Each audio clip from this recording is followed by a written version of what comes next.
का संदेश देने वाले करुणा के सागर तथागत भगवान बुद्ध के चरणों में नमन करते हुए इस देश में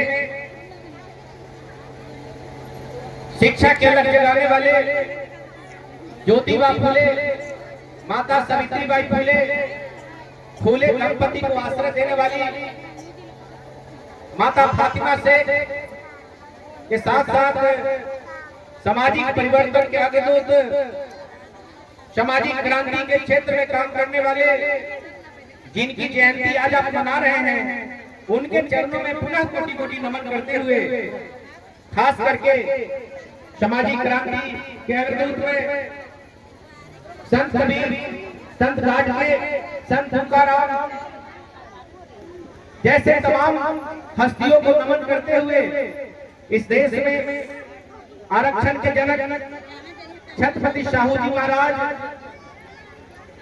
इस देश में इन तमाम महापुरुषों के पद चिन्ह पर चलकर हम बेजुबानों के जुबान, बहरों को कान, अंधों को आंख, महिलाओं को सम्मान, गांधी को प्राणदान, विश्व का सबसे बड़ा लोकतंत्र भारत का संविधान देने वाले बोधि संत परम पूज्य बाबा साहब डॉक्टर बी.आर. अम्बेडकर के चरणों में नमन करते हुए साथ ही इस बिहार के धरती पर बिहार लेलिन जगदेव प्रसाद कुशवाहा, जननायक कर्पूरी ठाकुर जैसे हस्तियों को भी नमन करते हुए, जिसमें खास करके 21वीं सदी के महानायक, युग दृष्टा, बहुजन राजा वामसेव DS4 बहुजन समाज पार्टी के संस्थापक मानव कांशीराम साहब के चरणों में नमन करता हूं।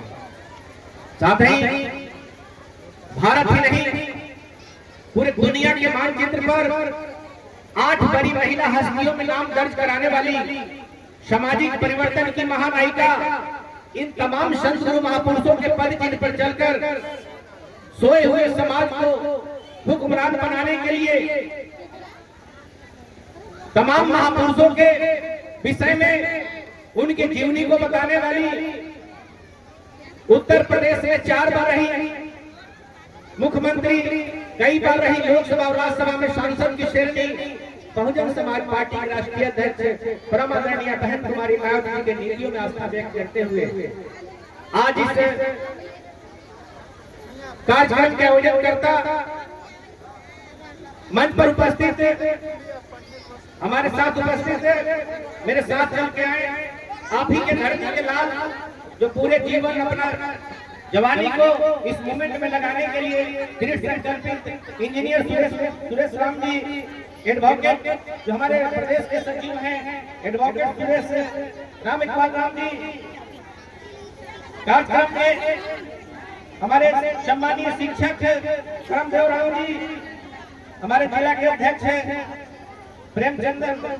प्रेमचंद्र राव जी, आज के कार्यक्रम की अध्यक्षता कर रहे हैं सम्मानित अध्यक्ष उपेंद्र भारती जी, कार्यक्रम के सफल संचालन कर रहे हैं, संचालन करता है हमारे धर्मेंद्र प्रधान जी, अजय कुमार जी, वीरेंद्र पासवान जी, पुष्पलता हमारे सम्मानित जिला परिषद सदस्य प्रमोद कुमार जी, जो हमारे रविदासिया संगठन के जिलाध्यक्ष हैं, निशन गायक हमारे कृष्ण कुमार जी, हमारी छोटी छात्रा जो अपनी बात रखी है दिव्या कुमारी जी, सुनीता देवी जी, नरेश राम जी, हमारे बहन सामने अभी उपस्थित हमारे सैनिक अनिल कुमार जी, रामवृक्ष पासवान जी, और सामने बैठे मंजा सिंह, हमारे सभी सम्मानित हमारे अभिभावक नौजवान साथी और खास करके मातृशक्ति हमारी माता बहनें और छात्र नौजवानों, आप सबों को मैं दिल के गहराइयों से संत श्रीमती रविदास जी के जयंती के मौका पर दिल के गहराइयों से हार्दिक अभिवादन और जय भीम करता हूं।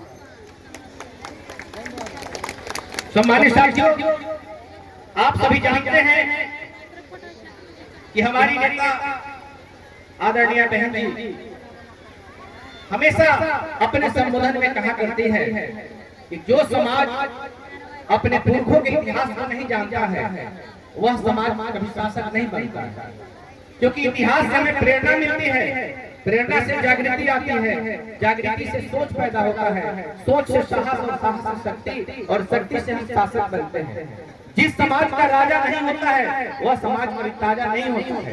जिस समाज के हाथ में सत्ता की बागडोर नहीं होता है उसकी बहन बेटियां सुरक्षित नहीं होती है।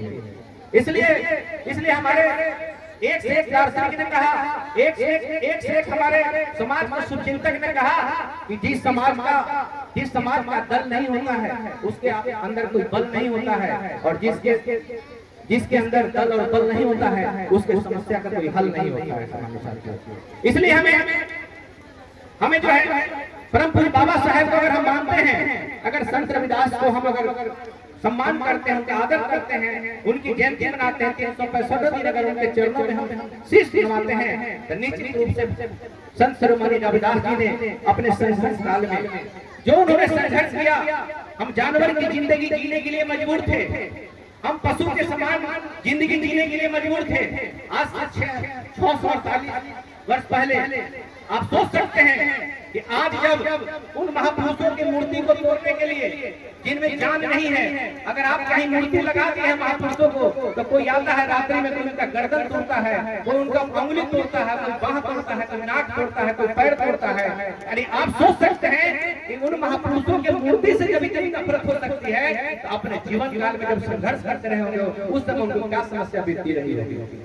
सम्मानित साथियों, हम सभी सौभाग्यशाली हैं, इस भारत की धरती पर ऐसे ऐसे संत गुरु महापुरुष पैदा लिए, और तो सबसे ज्यादा भाग्यशाली हैं कि इस धरती पर परम पूज्य बाबा साहब डॉक्टर भीमराव अम्बेडकर जैसे व्यक्तित्व, जिन्होंने इस तमाम संत महापुरुषों के संघर्ष को, जब उन्हें मौका मिला संविधान लिखने का, तो उस संविधान में संत गुरु महापुरुषों को पानी से संविधान को सजाने का काम किया। जो संत गुरु महापुरुषों ने कल्पना की थी, जो उन्होंने संघर्ष किया था, जो आपके हक अधिकार की लड़ाई लड़ी थी, उन तमाम बातों को विधिवत संविधान में अनुच्छेद बना करके आपको अधिकार देने का काम किया। सम्मानित साथियों, आप जिन संतों में शिरोमणि संत रविदास जी की जयंती मना रहे हैं, आपको यह जानकर के आश्चर्य होगा और गर्व भी होगा कि तथाकथित इस देश के मनुवादी सोच रखने वाले, जातिवादी सोच रखने वाले हमारे ऐसे ऐसे संत महापुरुषों को, जो उनका असली काम था, जो असली उनका संघर्ष था, उसे छिपा करके और मनगढ़ंत बातों को आपके सामने बताने का काम किया। संत रविदास जी ने जो बात कहा कि मन चंगा तो कठौती में गंगा। सम्मानित साथियों, हम मानते हैं कि कभी यह देश मुगलों के अधीन था, हम मानते हैं यह देश कभी हमारा 200 वर्षों तक अंग्रेजों के अधीन था, लेकिन जब यह देश की सत्ता, जब देश का बागडोर, जब राज्य का बागडोर, जब इस देश के और राज्य के लोगों के हाथ में आया, उसके बावजूद भी अगर हमारे संत गुरु महापुरुषों की अगर उस वाणी को अगर चरितार्थ नहीं किया जा रहा है, धरातल पर नहीं उतारा जा रहा है, इसका मतलब है कि कथनी और करने में अंतर है। निश्चित रूप से उनकी मनसा साफ नहीं है। सम्मानित साथियों, अगर वास्तव में उनकी मन चंगा हो, अगर मन चंगा हो, तो निश्चित रूप से इस देश में जो शोषित पीड़ित मजलूम, जो भी हमारे समाज के भाई हैं, चाहे वो पिछड़ा हो, चाहे दलित हो, चाहे मुस्लिम हो, चाहे अपर कास्ट के गरीब हो, चाहे किसी भी समाज के व्यक्ति हो, क्योंकि हमारे महापुरुषों ने कहा कि मानव में कोई जातियां नहीं होती है, जातियां जानवरों में होती है, जातियां पशु पक्षियों में होती है, जातियां तो पेड़ पौधों में होती है। उसके बोली से, खान पान से, रहन से, पैखाना से, फल खाने से पता चलता है कि ये आम का फल है, ये बरगद का फल है, ये पीपल का पौधा है, ये इमली का है, या बरगद का है। मानो पशु में पता चलता है कि गाय है, भैंस है, बकरी है, जानवर है, ये मुर्गा है, मुर्गी है, कुत्ता है, बिल्ली है। जानवर को देखने से पता चल जाता है, लेकिन दुनिया में है कोई माइकल को ऐसा वैज्ञानिक आज तक पता कर दे कि सामने बैठा हुआ इस क्रांति में जितने भी लोग हैं ये किस जाति का है, ऐसा कोई आज तक वैज्ञानिक साबित नहीं हुआ। सम्मानित साथियों, इस तथाकथित मनुवादियों ने, इस तथाकथित ब्राह्मणवादियों ने गैर बराबरी को बनाए रखने के लिए, ऊंच नीच छुआछूत भेदभाव को बनाए रखने के लिए, सबसे पहले हमें राजपाट छीनने के लिए, हम राजा के वंश के थे, हमारा इस देश में राजपाट था, पूरे दुनिया में भारत सोने की चिड़िया के रूप में जानी जाती थी। हम राजा के कुल के थे, हमारे हाथ में राजपाट था, मेरा धरती धन धान था, पूरे दुनिया हमारे भारत को नमन करता था और हमारे दुनिया से संदेश लेकर पूरे दुनिया के लोग जो है गौरवान्वित होते थे। उस भारत के हम वासी थे जब इस देश में कोई जात नहीं था, सब हम भारतीय थे, सब हम मानव थे। लेकिन तथाकथित बाहर से आए हमारे शत्रुओं ने हमें कमजोर करने के लिए विभिन्न तरह का षड्यंत्र रचा और सबसे पहले उन्हें हमें जातियों में बांटने का काम किया और जातियों में बांटने में वह कामयाब हो गया। और जब जातियों में बांट करके जब परंपरा जब चालू कर दिया, शुरू कर दिया, तो हमारे समाज में कुछ लोग अपने को ऊंचा समझने लगे और किसी को नीचा समझने लगे। सम्मानित साथियों, अगर संत गुरु रविदास की बात अगर मानते हो तो वास्तव में इस धरती पर ना कोई ऊंचा है ना कोई नीचा है, मानो मानो एक समान है।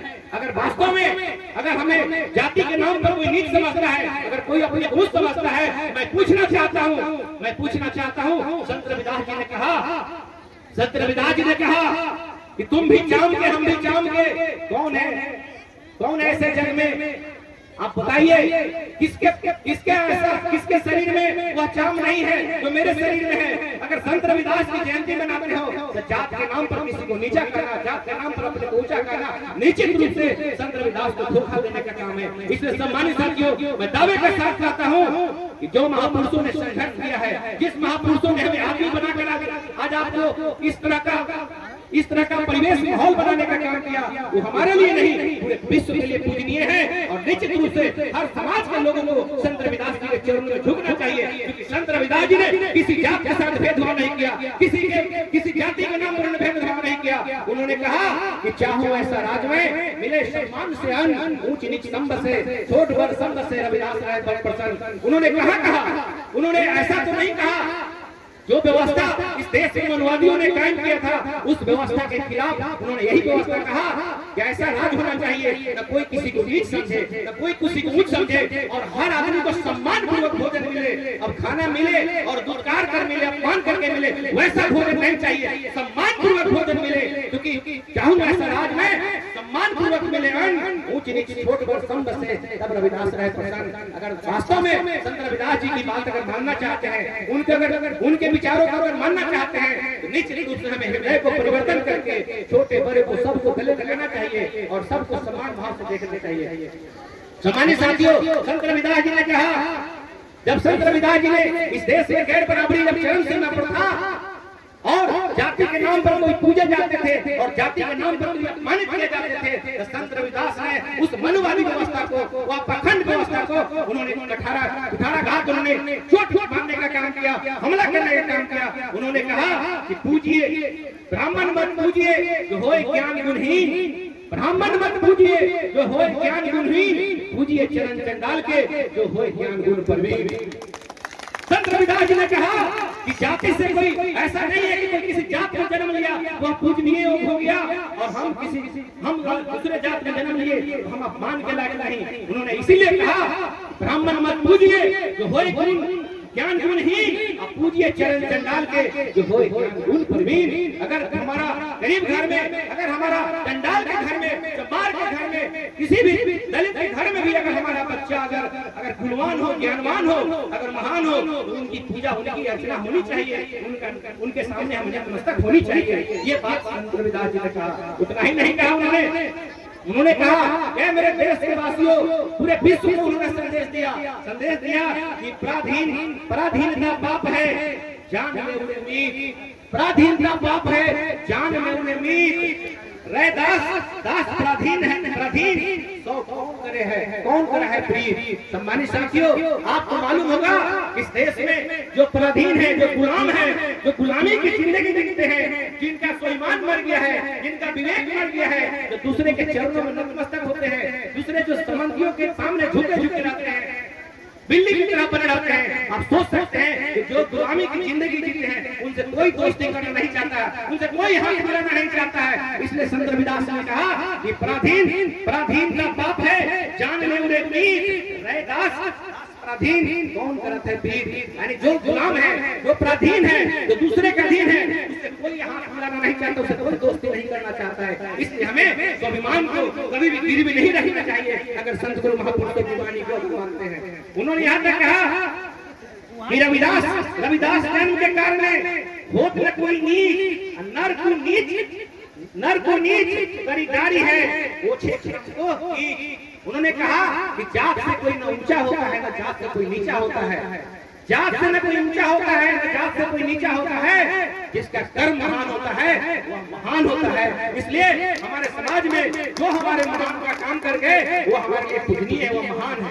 इतना ही नहीं उन्होंने कहा कि जाति जाति में जाति है, जाति जाति में जाति है, जो कीर्तन के पास रैदास ना जुड़ सके जब तक जाति न जात। सम्मानित साथियों, ये जाति वर्ग व्यवस्था ऊंच नीच जो 6743 जातियों में जब बटे हुए हैं, ये जाति वर्ग व्यवस्था निश्चित रूप से केले के पौधा की तरह है।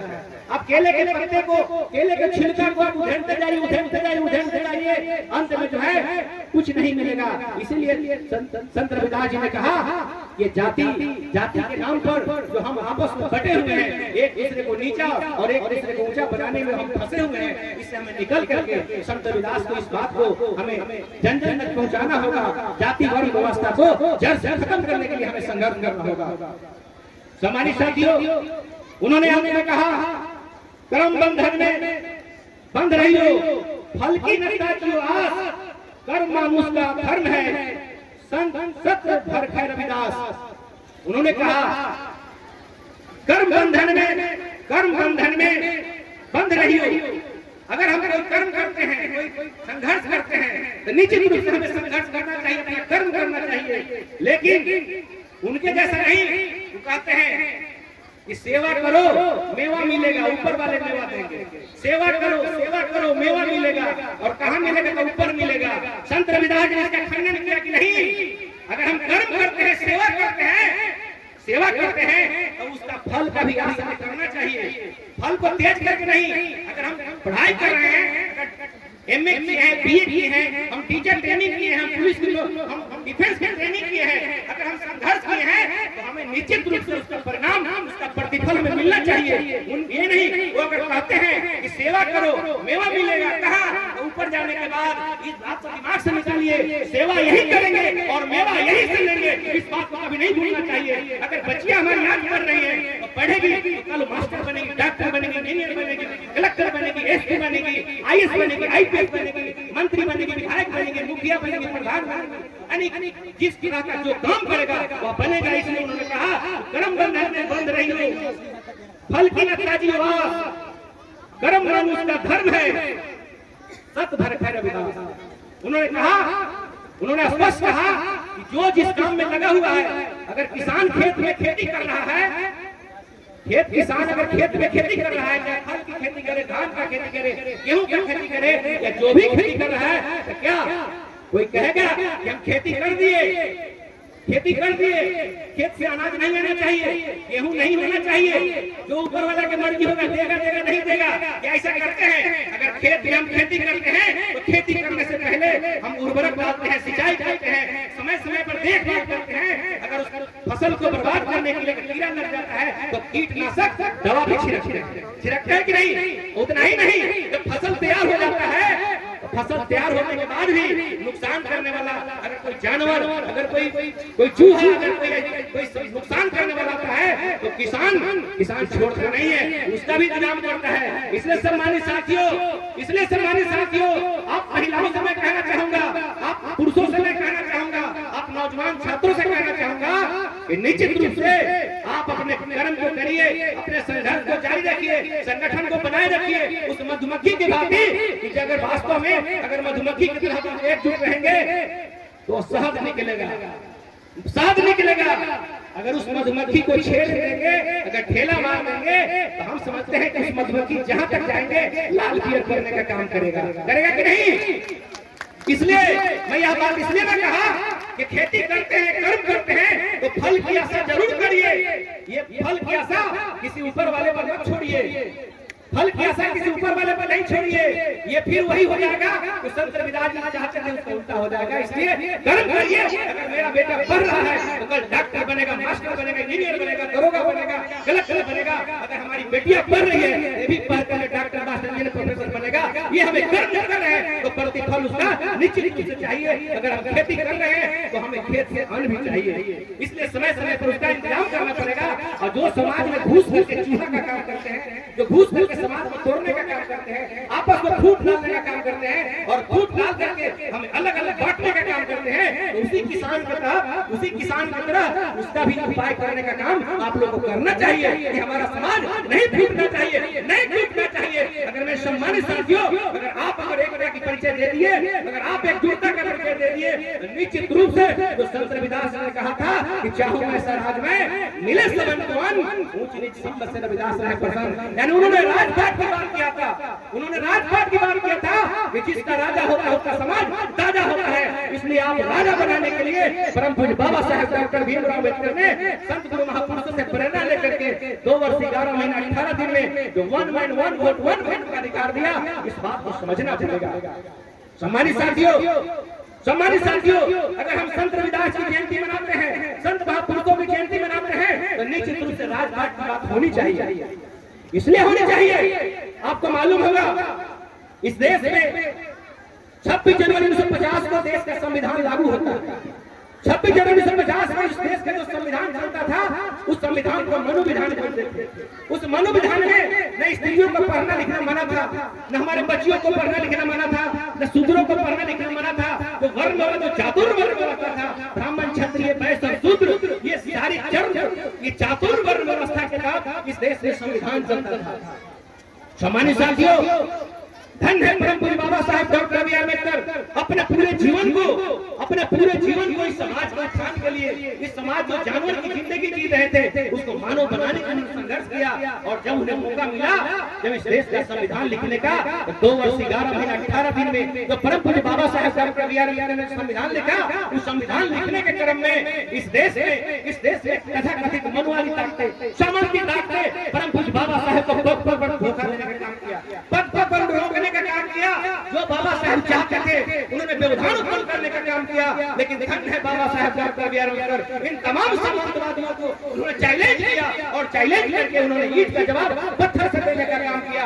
ये परम पूज्य बाबा साहब की ताकत थी। सम्मानित साथियों, आपको मालूम होगा कि आज हमारे बस्तियों में जो बड़े बड़े हस्ती, जो मोहल्लों में रहने वाले लोग भी, जो कभी हमारे सामने जब हमारे पूर्वज को कभी अपने सामने बैठने का इजाजत नहीं दिया, साथ में खाने का इजाजत नहीं दिया, हमें गांवों से दूर रखा, आज वैसे हस्ती भी जब चुनाव के समय आता है, आज हमारे माँ बहनों के चरणों में सिर झुकाकर नजर आते हैं।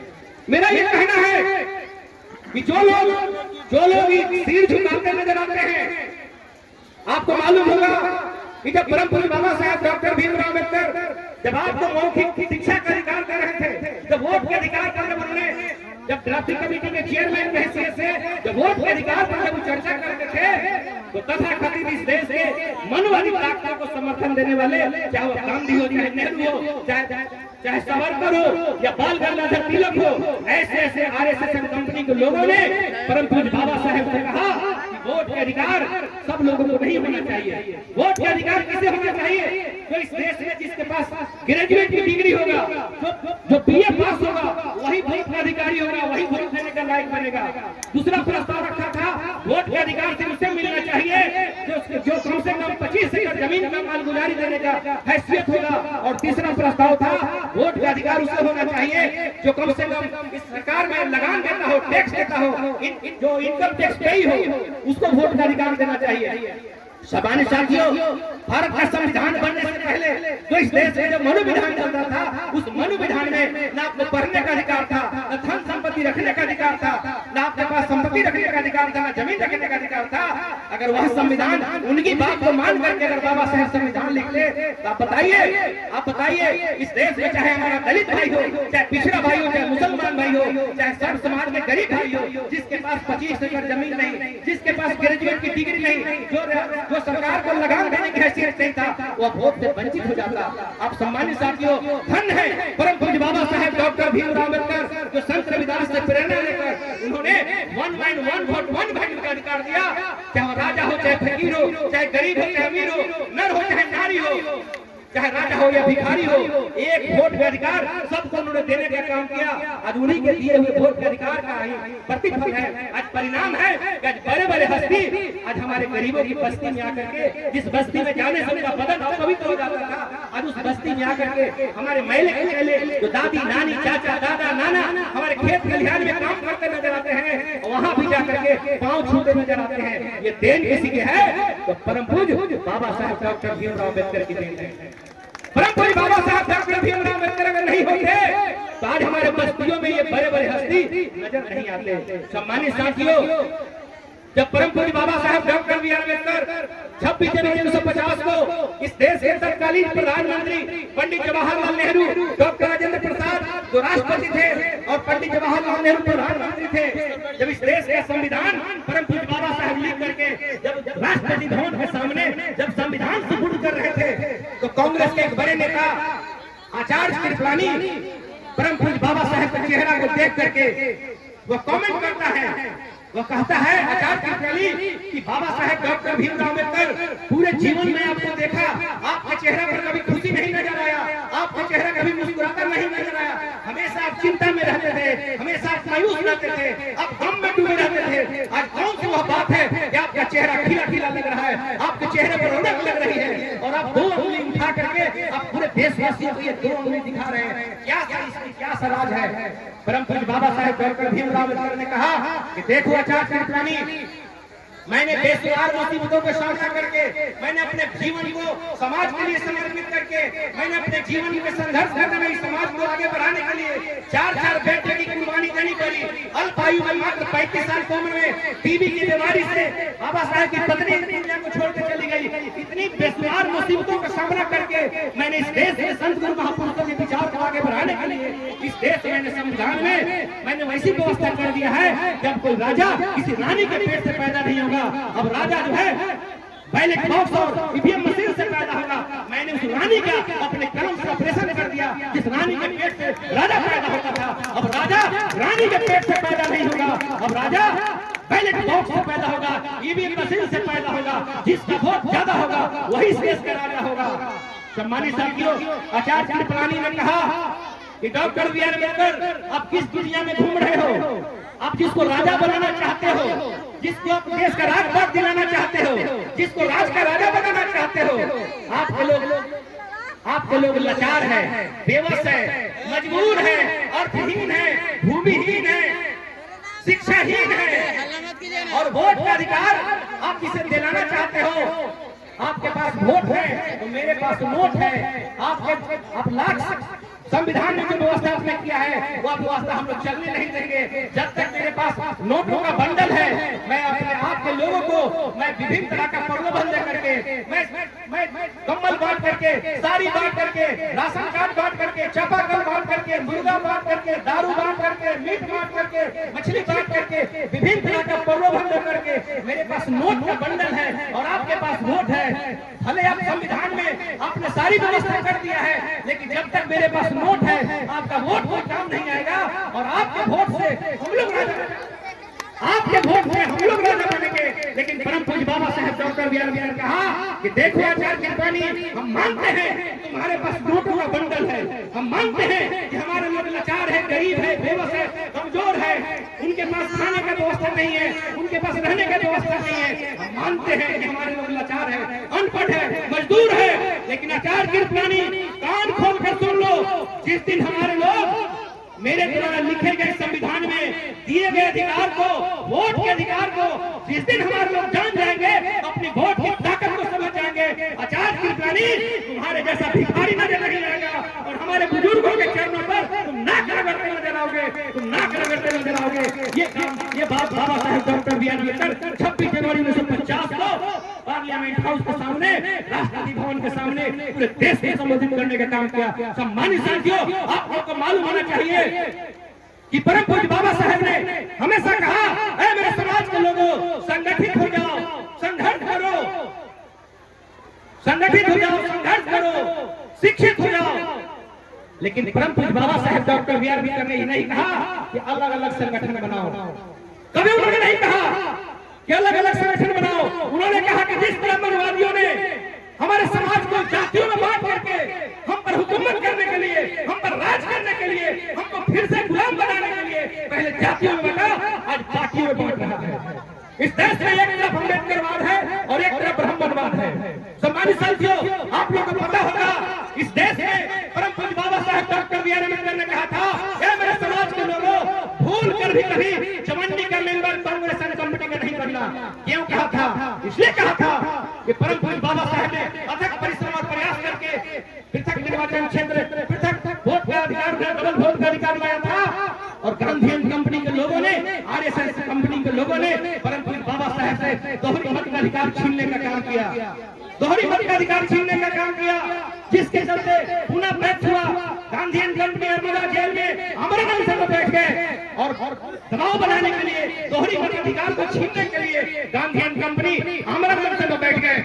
बाबा साहेब को छुड़ाने के लिए अथक कम प्रयास नहीं किया। यहाँ तक कि महात्मा गांधी अपने पत्नी कस्तूरबा गांधी को परम पूज्य बाबा साहेब के आवास पर भेजते हैं, राखी लेके भेजते हैं, कहते हैं कि डॉक्टर बी आर अम्बेडकर, मैं आपको अपना भाई मानता हूँ और मैं आपको अपना भाई मानता हूँ, आप बहन समझ करके मेरे सुभाष की रक्षा कर लीजिए। मेरे पति मोहनदास करमचंद गांधी जीवन मौत थे, नर्मदा जेल में मौत के कगार पर है। अगर आप मेरी राखी को स्वीकार कर लीजिए और मेरे सुहाग की रक्षा कर लीजिए, यानी आपने जो पृथक निर्वाचन क्षेत्र दोहरी मताधिकार को आपने इंग्लैंड से गोलमेज सम्मेलन से लाया है, राउंड टेबल से लाया है, उसको छोड़ दीजिए, गांधी की बात को मान लीजिए।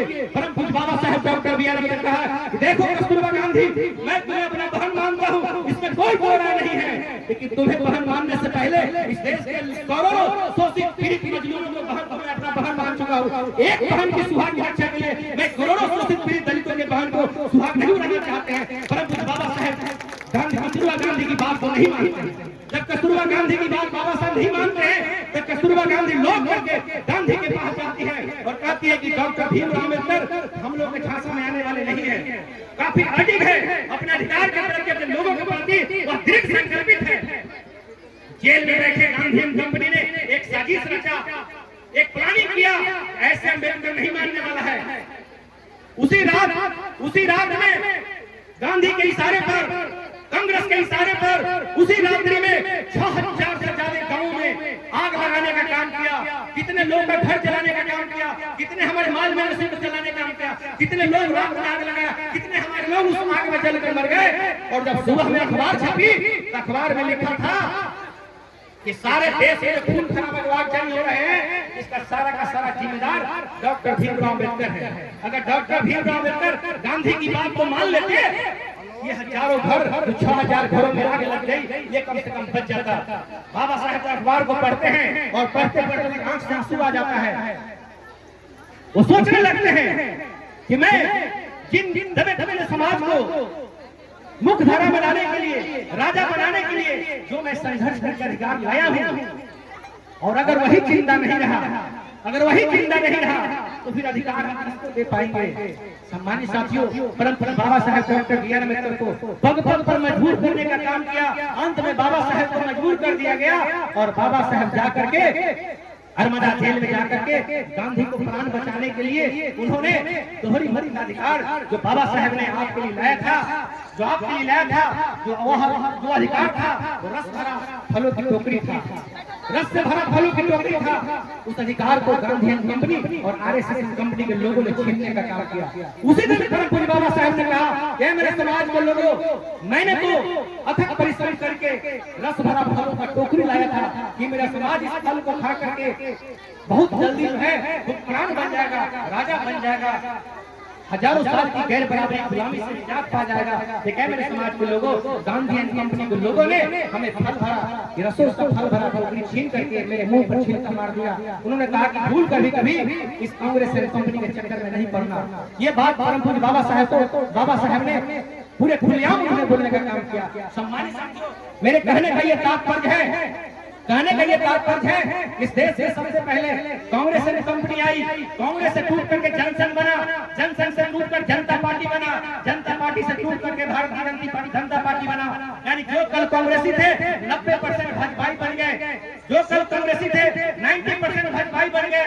यानी कांग्रेस और बीजेपी दोनों मनुवादी और ब्राह्मणवादी सोच रखती है इस देश में। कभी आप सुनते होंगे समाजवाद का कभी नारा लगता था, कभी मार्क्सवाद का, लेनिनवाद का नारा था, वामपंथी नारा लगता था, लाल झंडे का धरना प्रदर्शन होता था। लेकिन सम्मानित साथियों, माननीय कांशीराम साहब ने कहा कि जब जब ये बहुजन मूवमेंट तेज होगा, अम्बेडकरवाद जब तेजी से बढ़ेगा, इस सारा का सारा वाद, चाहे मार्क्सवाद हो, लेनिनवाद हो, समाजवाद हो, साम्यवाद हो, गांधीवाद हो, सारा वाद एक साथ आ जाएगा बहुजन मूवमेंट को रोकने के लिए, अम्बेडकरवाद को रोकने के लिए। आप देखिए यही हुआ आज जो जितने जो धरना प्रदर्शन लोग करते थे सरकार के खिलाफ में, आज इस देश में कांग्रेस और बीजेपी एक नागनाथ है, दूसरा सांप नाथ है। दोनों मनवादी पार्टियां हैं, दोनों ब्राह्मणवादी पार्टियां हैं। इस देश में अगर एक कोई बहुजन समाज के महापुरुषों को अगर इस देश से स्थापित करने का काम करती है, अगर अम्बेडकरवाद के विचारों को अगर मजबूत करने का काम कर रही है, तो ये कहीं आपका घर है, वो आप बहुजन समाज पार्टी है, जिसके संस्थापक माननीय कांशीराम साहब और आज हमारी मायावती जी इसको लेकर चल रहे हैं। सम्मानित साथियों, आपको फैसला लेना है कि अम्बेडकरवाद को स्थापित करना है कि मनुवाद को स्थापित करना है। अगर अम्बेडकरवाद को स्थापित करेंगे तो कोई किसी को नीच न समझेगा, कोई अपने को ऊंच न समझेगा, मानव एक समान होगा। जिस तरह नीले आकाश के नीचे कोई भेदभाव नहीं है। नीले आकाश में प्रकृति की वर्षा होती है तो प्रकृति की वर्षा कभी ऊंचा जमीन और नीचा जमीन नहीं देखता है, ये नहीं देखता है ये जमीन किसी गरीब का है, ये नहीं देखता है जमीन किसी ब्राह्मण का है। सबके जमीन पर समान वर्षा होती है, कोई भेदभाव नहीं है। अगर तेज वर्षा होती है तो सबके जमीन पर तेज वर्षा होती है, अगर हल्की हवा चलती है तो सबके लिए हल्की हवा चलती है, अगर तेज हवा चलती है तो सबके लिए तेज हवा चलती है। परम पूज्य बाबा साहब डॉक्टर बी आर अम्बेडकर ने नीले आसमान से नीले फ्लैग नीले झंडा का रिसर्च किया, नीले झंडा का रिसर्च किया, क्योंकि नीले झंडा के अंदर किसी के साथ कोई भेदभाव नहीं है। हमारे महापुरुषों ने, परम पूज्य बाबा साहब डॉक्टर बी आर अम्बेडकर ने, संत रविदास ने किसी भी जाति को नीच दिखाने का काम नहीं किया, किसी के अधिकार को छीनने का काम नहीं किया, सबके साथ सम्मान का व्यवहार करने का काम किया। उन्हीं के विचारों पर ये नीले फ्लैग नीले झंडा इंसानियत का प्रतीक है, भाईचारा का प्रतीक है, समता का प्रतीक है। और नीले झंडा में आप लोगों को देखते होंगे कि नीले झंडा में जो परम पूज्य बाबा साहब ने जो हाथी रिसर्च किया, वो हाथी जो है विशाल ताकत का प्रतीक है, ये विशाल ताकत का प्रतीक है। जिस तरह ये माला है, ये माला अगर एक साथ है तो ताकत का प्रतीक है, और इस माला को तोड़ करके अलग अलग कर देंगे तो ये कुछ नहीं बच जाएगा, ये माला कमजोर हो जाएगा। ये जितने अगर इस देश में जो दबे कबीले सूफी समाज है, अगर माला में कूद कर रहेंगे, अगर सब लोग एकजुट रहेंगे, ये बहुजन का प्रतीक है। अगर अलग अलग टुकड़ियों में बटेंगे तो अल्पजन कहलाएंगे, और जाति को जोड़ करके ताकत बनाएंगे तो बहुजन कहलाएंगे। हमें अल्पजन नहीं बहुजन बनना है, हमें अल्पजन नहीं बहुजन बनना है। बहुजन तब बनेंगे जाति से जाति को जोड़ करके अगर हम इकट्ठा हो जाएंगे तो बहुजन कहलाएंगे। अगर आपस में तोड़ने का काम करेंगे तो हम अल्पजन हो जाएंगे, और अल्पजन जब तक हम अल्पजन रहेंगे तब तक हमारी बेटी बहन सुरक्षित नहीं रहेगी। जब तक हम अल्पजन रहेंगे, टुकड़ियों में बटे रहेंगे, तब तक हमारी बेटी बहन सुरक्षित नहीं रहेगी। आए दिन लगातार इस बिहार की धरती पर लगातार हमारे ऊपर जोर जाति अत्याचार हो रहा है। एक ही घटना नहीं, इस बिहार की धरती पर दर्जनों घटना, मैंने कम से कम 50 घटना में मैं खुद गया हूँ। आपकी चाहे औरंगाबाद की घटना हो, चाहे पारू में रूपा के साथ उसको बलात्कार करके मर्डर कर दिया गया हो, आपको औरंगाबाद में मधुबनी में खुशबू कुमारी जो डॉक्टर की तैयारी कर रही थी, एक चमार की लड़की को हत्या कर दिया, एक पासवान के नाखून खींच करके मारने का काम किया, राकेश पासवान जय भीम का 14 अप्रैल 13 अप्रैल को वह जय भीम का स्लोगन लेकर के अम्बेडकर जयंती मनाने जा रहा था, मनवादियों को बर्दाश्त उसे दिन दहाड़े गोली मारने का काम किया, गोपालगंज में मारने का काम किया, सिवान में मारने का काम किया, आपको कैमूर में साथ फटने के लिए हमारी बच्चियों को मारने का काम किया। ये सम्मानित साथियों, जब तक हम टुकड़ियों में बटे रहेंगे तब तक इसी तरह हमारे ऊपर जोर जाति अत्याचार होता रहेगा। इसीलिए माननीय कांशीराम साहब ने कहा कि जब जब हमारे ऊपर घटनाएं होती है, जब हमारे बेटी बहन की इज्जत लूटी जाती है, जब कोई सामंती जब हमारे ऊपर जोर जाति करते हैं, हम इकट्ठा हो जाते हैं, धरना प्रदर्शन करते हैं, प्रशासन के खिलाफ नारा लगाते हैं, सरकार के खिलाफ नारा लगाते हैं, जुल्म करने वाले को गिरफ्तार करवाते हैं, सजा करवाते हैं। लेकिन क्या इससे जो हमारे ऊपर आए दिन अत्याचार हो रहा है, अत्याचार बंद हो जाता है क्या? ये बंद तो नहीं होता है। तो माननीय कांशीराम साहब ने कहा, माननीय कांशीराम साहब ने कहा, ये अत्याचार हम कब तक सहते रहेंगे? ये अत्याचार परमानेंट बंद होना चाहिए, और परमानेंट तभी बंद होगा, परमानेंट तभी बंद होगा जब आपके हाथ में सत्ता की चाबी होगी। राजनीति देश में जब राजा बनेंगे, जब आपका राजा होगा, निश्चित रूप से आपका समाज ताजा होगा। कोई माई के लाल चाहे कितने बड़ा गुंडा माफिया समंती क्यों नहीं हो, हमारे बहन बेटियों के ऊपर अगर नजर उठाने से पहले 1 लाख बार सोचना पड़ेगा। इसलिए सम्मानित साथियों, अगर हम संत गुरु महापुरुषों की जयंती मना रहे हैं तो हमें राजा बनने का ही हमें प्लानिंग करना चाहिए, और अपने लोगों को राजा बनने के लिए प्रेरित करना चाहिए। जब आपका राजा होगा, निश्चित रूप से आपके पास ताकत होगा, आपका समाज ताजा होगा। सम्मानित साथियों, उदाहरण के तौर पर आपने वोट के बदौलत उत्तर प्रदेश में आपने अम्बेडकरवादी की सरकार बनाई, 4 बार आदरणीय बहन कुमारी मायावती ने मुख्यमंत्री बना। किसके वजह से? आपकी एकजुटता की वजह से बना। जब बहन कुमारी मायावती जी उत्तर प्रदेश में 4 बार मुख्यमंत्री बनी तो 4 बार विभिन्न शासनकाल में ऐसी व्यवस्था किया, 3 बार तो अल्पमत में बनी और चौथी बार पूर्ण बहुमत की सरकार बनी। जब बहन कुमारी मायावती की सरकार बनी तो गरीबी कैसे दूर होता है, गरीबों को राजपाट कैसे मिलता है, गरीब राजा कैसे बनेगा, इस काम को बहन ने करके दिखाया। हमारी पार्टी की नारा थी, मानव कांसी नाम से नारा लगाया था, जो जमीन सरकारी है वह जमीन हमारी है। जब हमारी सरकार बनी तो उत्तर प्रदेश में लाखों परिवार को 2 एकड़ से लेकर के 6-6 एकड़ 7-7 एकड़ जमीन बहन जी ने बांटने का काम किया। बहन जी ने कभी यही नहीं कहा कि हम सरकार में आएंगे तो 5 किलो राशन खिलाएंगे। बहन जी ने कभी नहीं कहा कि हम सरकार में आएंगे तो हर व्यक्ति को घर बनाकर 3 कमरा का मकान देंगे। कभी बहन जी ने वादा नहीं किया। कभी बहन जी ने नहीं कहा कि हम सरकार में आएंगे तो संत रविदास नगर बनाएंगे, संत रविदास यूनिवर्सिटी बनाएंगे, संत रविदास मंडल बनाएंगे, संत रविदास के नाम पर हॉस्पिटल बनाएंगे, संत रविदास के नाम पर तहसील बनाएंगे। कभी बहन जी ने नहीं कहा कि अम्बेडकर नगर बनाएंगे, श्रावस्ती नगर बनाएंगे, गौतम बुद्ध नगर बनाएंगे, महामानव महात्मा बुद्ध नगर बनाएंगे, महामाया नगर बनाएंगे, कोसी नगर बनाएंगे, श्रावस्ती नगर बनाएंगे, उधम सिंह नगर बनाएंगे। कभी बहन जी ने कहा क्या? लेकिन जब बात शासन की बात उड़ाई तो जो देश का प्रदेश का राजा होता है, एसपी कलेक्टर और सारा शासन प्रशासन उसका अधीन होता है। जिसके मन में जो बात होती है वह पूरा करने काम करता है। कहने से काम नहीं चलता है, करके दिखाना पड़ता है। तो आपको मालूम होगा मैंने जो केदार मंदिर का उद्घाटन था उसके एक दिन पहले हम अम्बेडकर पार्क में हम लोग दिल्ली से लौटे में घूम रहे थे। जब अम्बेडकर पार्क में घूम रहे थे तो सम्मानित साथियों, मात्र जो है 2000 करोड़ का अम्बेडकर पार्क आप देखेंगे तो ये 42 लाख करोड़ का अम्बेडकर जो अभी बना है तो सब उनके सामने फेल हो जाएगा। उसी पार्क में 22 तारीख को उद्घाटन था रामलला जी का और 21 तारीख को मनोज तिवारी अक्षरा सिंह का प्रोग्राम चल रहा था उसी अम्बेडकर पार्क। हम लोग भी घूमते हुए प्रोग्राम हम लोग सुन लेते हैं क्या गा रहा है, क्या सुन रहा है। उसने कहा अपने लोगों को सचेत किया, मेरे लोगों कान खोलकर सुन लो, जिस अम्बेडकर पार्क में तो ये देख रहे हो जब जब जिसके हाथ में सियासत की ताकत होती है अपने हिसाब से अपना काम करता है। आज जो अम्बेडकर पार्क जो आज सुई मिल जाने के बाद भी खोज सकते हो, ये जो बना है ये सत्ता के बदौलत बना है। ये चंदा मांग के नहीं बना है, धरना प्रदर्शन करके नहीं बना है। ये बना है कब?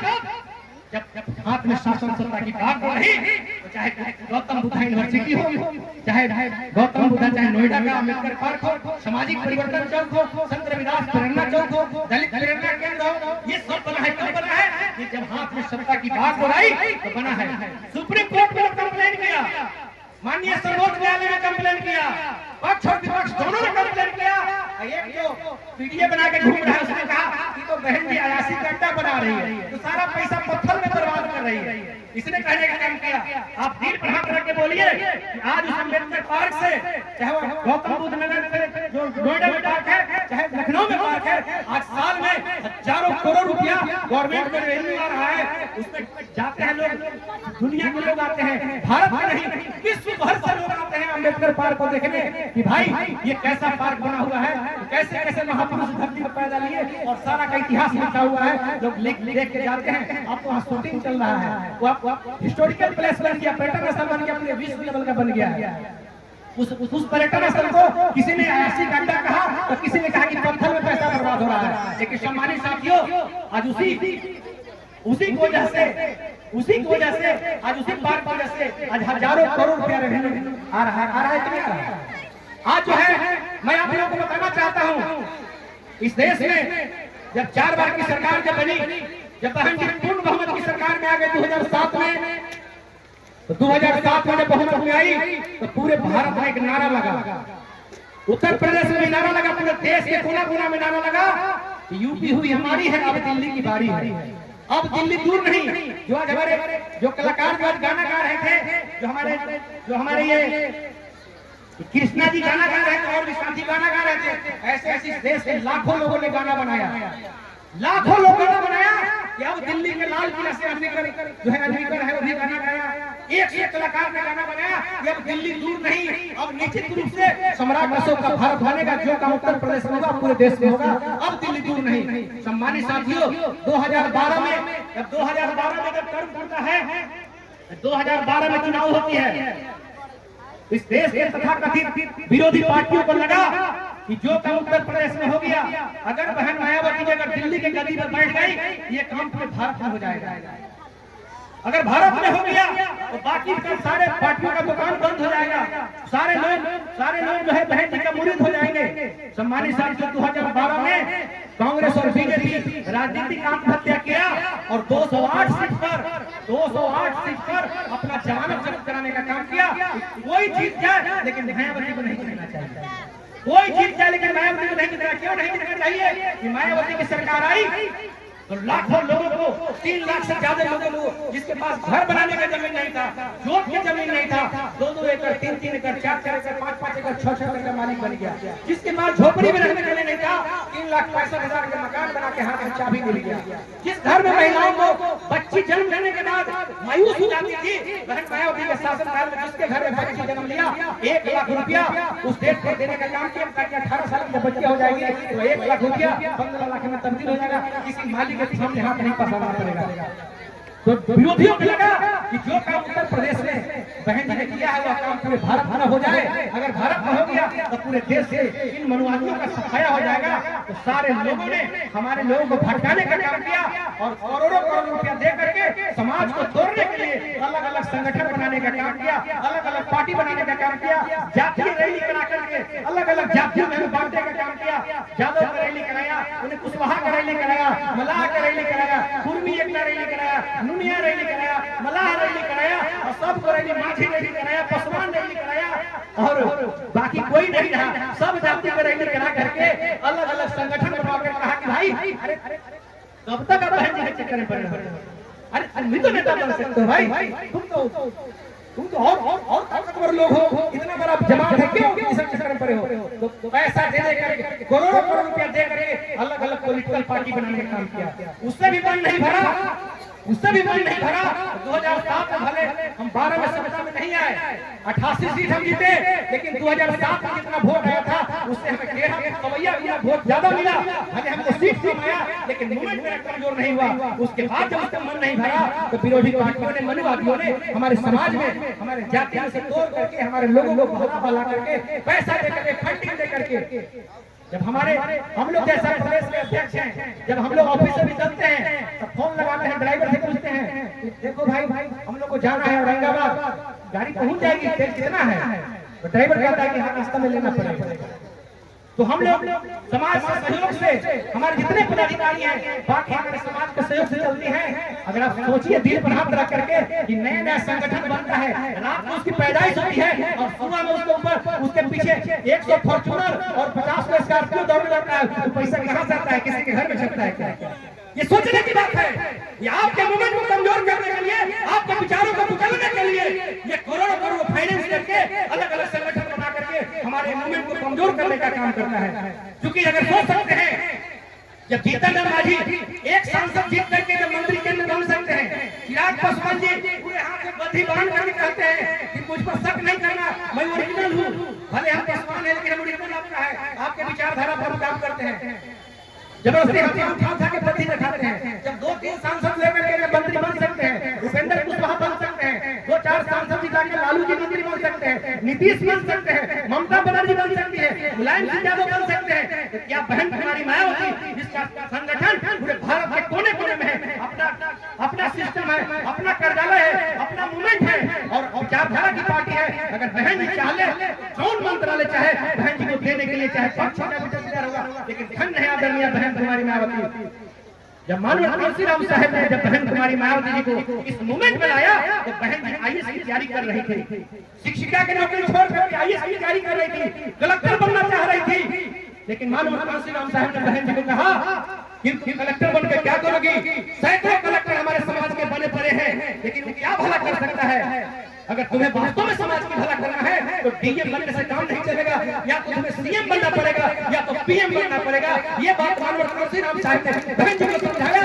इसलिए सम्मानित साथियों, आदरणीय बहन कुमारी मायावती जी आज तक किसी सरकार में मंत्री नहीं बनी, या तो सीएम बनेगी या तो पीएम बनेगी, अपने शर्तों पर समझौता करती है। कभी बहन कुमारी मायावती किसी भी सिर्फ ताकत हो, चाहे सोनिया गांधी हो, चाहे अटल बिहारी वाजपेयी हो, चाहे लाल कृष्ण आडवाणी हो, चाहे नरेंद्र मोदी हो, चाहे जितना बड़ा हस्ती देश के क्यों नहीं हो, आज तक बहन जी किसी के चौके में सामने झुकने का काम नहीं जरूरत पड़ा है, चाहे मोदी हो, चाहे सोनिया गांधी हो, चाहे राहुल हो, जिसको जरूरत पड़ा है बहन जी के चौक ढूंढने का काम किया, वो हस्ती हमारी बहन कुमारी मायावती है। पूरे भारत में आज तक कोई ऐसा नेता नहीं तो पूरे विश्व की 8 बड़ी हस्तियों में नाम दर्ज हो, आज मात्र बहन कुमारी मायावती है। पूरे दुनिया के 8 बड़ी हस्तियों में अगर कोई नाम दर्ज है तो बहन कुमारी मायावती का दर्ज है। ये शंकर महतो नहीं बोल रहा है, अमेरिका का न्यूज़ पत्रिका बोल रहा है, अमेरिका का न्यूज़ पत्रिका बोल रहा है कि पूरे भारत में सामाजिक परिवर्तन की श्रेणी के नाम से कोई जानी जाती है तो पूरे विश्व में 8 बड़ी हस्ती है, उसमें बहन कुमारी मायावती है। सम्मानित साथियों, जातिवादी सोच रखने वाले, मनुवादी सोच रखने वाले बहन जी को जाति की नजर से देखते हैं, परंतु बाबा साहब पूरे विश्व के रतन है तो उनको जाति के नाम दलितों का मसीहा कहा जाता है। माननीय कांशीराम साहब नारा लगाया, उनका भी नारा आता है, माननीय कांशीराम साहब ने नेक कमाई तूने सूफी कौम जगाई। जिस माननीय कांशीराम साहब ने तमाम संत गुरु से परिचय कराने का काम किया, वो चमारों का काम किया पूरे देश के लिए। अब नेता होगा एक समाज में, बाबा साहब काम करिए पूरे दुनिया के लिए और दलितों में मसीहा होगा। समाज साथ समझना पड़ेगा, बहन जी जो काम कर रही है पूरे भारत में, अगर सबसे आगे बढ़ करके तथागत बुद्ध से भी एक कदम आगे बढ़ के बहन जी ने काम किया, सर्वजन चाहे सर्वजन सुधार के स्तर पर आदरणीय बहन जी पूरे दुनिया को बताने काम किया, तो बहन जी पूरे देश के नेता है, पूरे दुनिया के नेता है। लेकिन बहन जी को लोग जाति के नजर से देखते हैं। सम्मानित साथियों, कुछ हमारे लोगों को अकड़ हो गया है। हमारे जिलाध्यक्ष ब्रह्मचंद्र राम जी बैठे हैं, जिलाध्यक्ष हमारे रहे हैं, कभी सुमेर जी जिलाध्यक्ष रहे हैं, क्योंकि आपकी पार्टी राष्ट्रीय पार्टी है। जब कलेक्टर मीटिंग बुलाती है तो हमारे जिलाध्यक्ष को आगे वाली कुर्सी में बैठाती है, आगे वाली कुर्सी को देना है। भले कोई जिलाध्यक्ष बुद्धू नहीं समझता हो, लेकिन उसे प्रोटोकॉल में आगे बैठाना है। आरजेडी और जेडीयू को पीछे बैठना है, जो क्षेत्रीय पार्टी है पीछे बैठना है।